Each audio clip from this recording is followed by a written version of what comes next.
Hi kay Gerson and Ate Ana. So first of all, I would like to congratulate you, both of you. Yan, kasi unti-unti na pong natutupad ang inyong mga pangarap.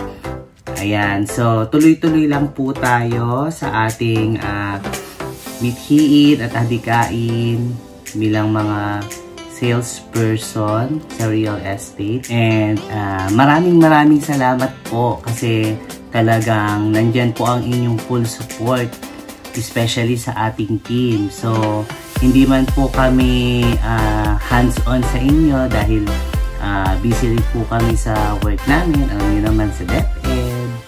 Ayan, busy-busy yan po ang mga teachers. Pero, ina-assure naman po namin na hindi namin po kayo papabayaan. And syempre po, talaga naman po nakakatuwa dahil nagugulat na lang kami basta na ayan po, meron kayong mga reservations, nakapag-tripping na, and then nasamahan na si buyer para sa turnover ng kanilang mga bahay.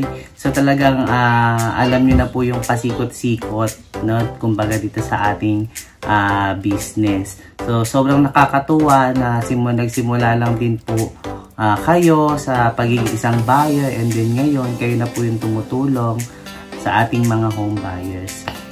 So tuloy-tuloy lang po talaga tayo, and then sana po ang ating pagsasamahan ay tuloy-tuloy lang din po, and then sobra pong nakakatuwa, nakakabilib talaga namang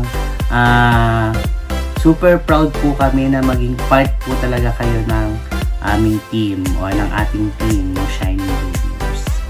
Ayan, so dahil po talagang napakasipag po ninyong dalawang mag-asawa, Ate Ana and Kuya Gerson, syempre lahat po ng mga hard works po ninyo ay kinakailangan po nating i-recognize yan. Yan po namin kayo syempre ng token of appreciation para sa lahat po ng inyong mga paghihirap at pagpupursige sa pag-reserve, pag-treating, at pagsasama po sa ating mga home buyers, na kahit wala po kami sa tabi ninyo ay nagagampanan po ninyo ang inyong trabaho as part-time sa ating real estate business.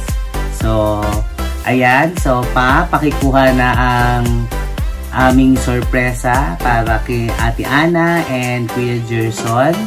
So, sana po magustuhan at ma-enjoy nyo ang token na binigay ng Team Shining Juniors. So, tuloy-tuloy lang po and soar high, Team Shining Juniors.